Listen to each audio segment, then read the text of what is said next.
शारदीय नवरात्रों की शुरुआत होने ही जा रही है। इस दौरान हम लोग धार्मिक और आध्यात्मिक दृष्टि से व्रत रखा करते हैं।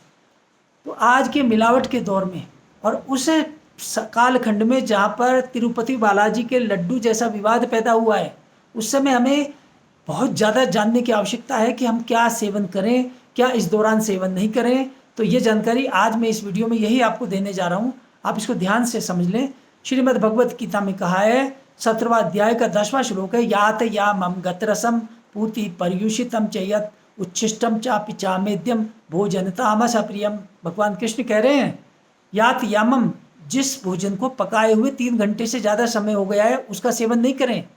गत रसम, गत रसम कहते हैं जिसका रस बिल्कुल उसमें समाप्त हो गया है। पूती, जिसमें दुर्गंध आने लगी है। पर्युषितम चेत, जो बासा है। उच्छिष्टम, जो जूठा है। चामेद्यम, मेद्यम का मतलब जिसमें अस्पृश्य चीज़ें डाली गई है, जैसे आपको चर्बी इत्यादि चीज़ों से जो बनाया गया है, तो अस्पृश्य चीज़ें हैं। तो उनका सेवन, इनका सेवन किसे पसंद होता है? जो लोग तामसिक होते हैं, जो तामस प्रिय है। ये तामसिक लोगों को पसंद आहार है इस तरह का, इसलिए व्रत के दौरान इनका सेवन नहीं करना चाहिए। अब व्रत के दौरान, अब जैसे बात है 3 घंटे पहले पका हुआ जो खाना है उसमें सारे फास्ट फूड आ जाते हैं, इसलिए व्रत के दौरान भूल कर भी pizza, pasta, hot dog, burger, spring roll, cake, ऐसी चीज़ों का सेवन भूल कर भी नहीं करें, नहीं तो आपका व्रत खंडित होगा, खंडित माना जाएगा। दूसरा क्या है, अब सेवन क्या करें? तो भगवान कृष्ण इसी अध्याय में ये 8वें श्लोक में लिखते हैं, आयु सत्व बलारोग्य सुख प्रीति विवर्धना रस्या स्निग्धा स्थिरा हृदय आहारा सात्विका प्रिया। जो लोग सात्विक लोग हैं उनको ये चीज़ें पसंद होती हैं। वैसे भी व्रत उपवास जो रखते हैं वो सात्विक लोग ही रख पाते हैं, तामसिक लोग नहीं रख पाते। तामसिक लोगों के लिए व्रत बने नहीं होते हैं, धार्मिक दृष्टि से भी, आध्यात्मिक दृष्टि से भी। तो सात्विक जिनको पसंद है आहार, वही लोग व्रत रखें। उसमें कहा है आयु, ऐसा आहार करें जो उम्र को बढ़ाने वाला है। सत्व, मन को बल प्रदान करने वाला, मनोबल को बढ़ाने वाला है। आयु सत्व बलारोग्य, जिसका आहार का सेवन करने से बल बढ़ता है, शारीरिक और मानसिक बल बढ़ता है। आरोग्य, जो आरोग्य प्रदान करने वाला आहार है। सुख, जिसका सेवन करने से सुख की प्राप्ति होती है। प्रीति कहते हैं प्रेम, जिसका सेवन करने से प्रेम बढ़ता है। आयु सत्व बलारोग्य सुख प्रीति विवर्धना।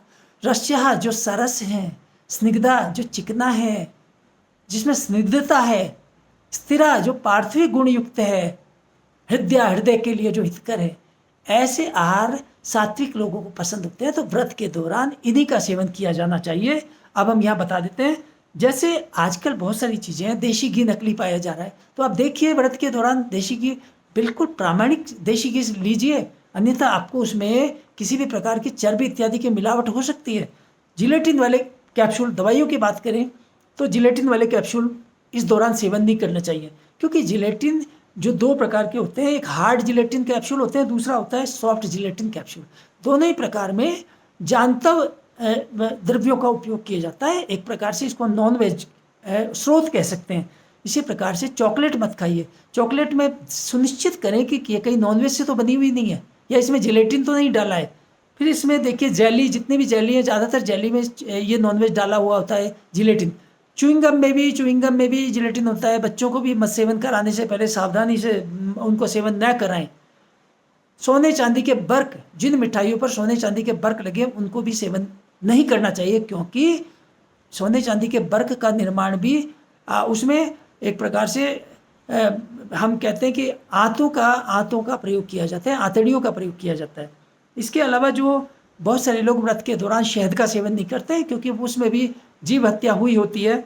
और चीनी का सेवन नहीं करें। चीनी का निर्माण भी, उसमें भी हड्डियों का एक प्रकार का पाउडर मिलाया जाता है, और चीनी में सल्फ्यूरिक एसिड का प्रयोग किया जाता है। तो व्रत के दौरान सावधानी रखें, चीनी नहीं, चीनी की जगह गुड़ का, शक्कर का सेवन करें। और टूथपेस्ट का प्रयोग भी सावधानी से करें। टूथपेस्ट में भी जानवरों की हड्डियों से कई सारे टूथपेस्ट बनाए जा रहे हैं, तो उनका आप ये शुभ ध्यान रखें। बिल्कुल पवित्रता की दृष्टि से ध्यान रखना बहुत ज़रूरी है। औषधियों की बात करें, औषधियों में जो है अनेक प्रकार के फूड सप्लीमेंट्स, जैसे विटामिन डी से सैशे वगैरह बने नॉनवेज हो सकते हैं, ध्यान से खाइए। विटामिन B12 नॉनवेज हो सकता है इसमें डला हुआ।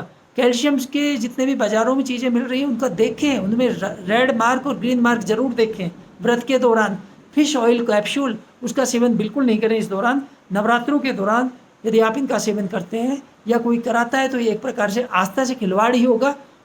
अब हम बता दें, अंडा और मछली का सेवन नहीं करना है। प्याज लहसुन भी निषेध होता है व्रत के दौरान, शास्त्रों में इसका निषेध किया है। हालांकि इसको लोग बहुत हल्के से लेते हैं, लेकिन प्याज और लहसुन तामसिक भोजन में आता है, इसलिए तामसिक आहार पहले ही श्रीमद् भगवद गीता में निषेध किया है, इसलिए इसका सेवन नहीं किया जाना चाहिए। फास्ट फूड की हमने बात पहले ही बता दी आपको, वो सेवन नहीं करें।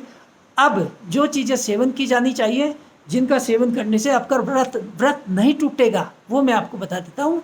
महाभारत में लिखा है, अष्टौ तानि अव्रतघ्नानि आपो मूलम फलम पय हविर ब्राह्मण काम्याश्च गुरुर्वचनम औषधम। ये 9 चीज़ें बताइए, ये 8 चीज़ें बताइए। 8 क्या क्या है कि इनका सेवन करने से आपका व्रत नहीं टूटता है। क्या क्या है? आपो, आप कहते हैं पानी का सेवन कर सकते हैं, मूल कंद मूल का सेवन कर सकते हैं, फल फलों का सेवन करें, पाए है दूध का सेवन कर सकते हैं, हवि हवि का भाग जो होता है यज्ञ का भाग, उसको आप सेवन कर सकते हैं, ब्राह्मण काम्या ब्राह्मणों के निर्देश के अनुसार जो चीज़ें बताइए उसका सेवन कर सकते हैं, गुरु का वचन गुरु ने कुछ कहा तो वो भी आप सेवन कर सकते हैं, और औषधि भी आप सेवन कर सकते हैं। औषधि प्रयास करें, आयुर्वेद का सेवन करें, क्योंकि बुजुर्गों ने स्पष्ट कहा है कि धर्म रहे अरु धन बचे, रोग समूल नसाए, एते लाभ उठाइए, देसी औषध खाए। आयुर्वेद का सेवन करने से आपके धर्म की रक्षा होती है। व्रत के दौरान प्रयास करें कि आयुर्वेद का ही सेवन करें। तो ये जानकारी मैं आपको दी, मैंने आपको ये धार्मिक दृष्टि से, आध्यात्मिक दृष्टि से कुछ बातें बताई। आपको वीडियो अच्छा लगा तो आप इसको अन्य लोगों के हित के लिए इसको प्रसारित अवश्य करें। धन्यवाद। जय धन्वंतरी, जय आयुर्वेद।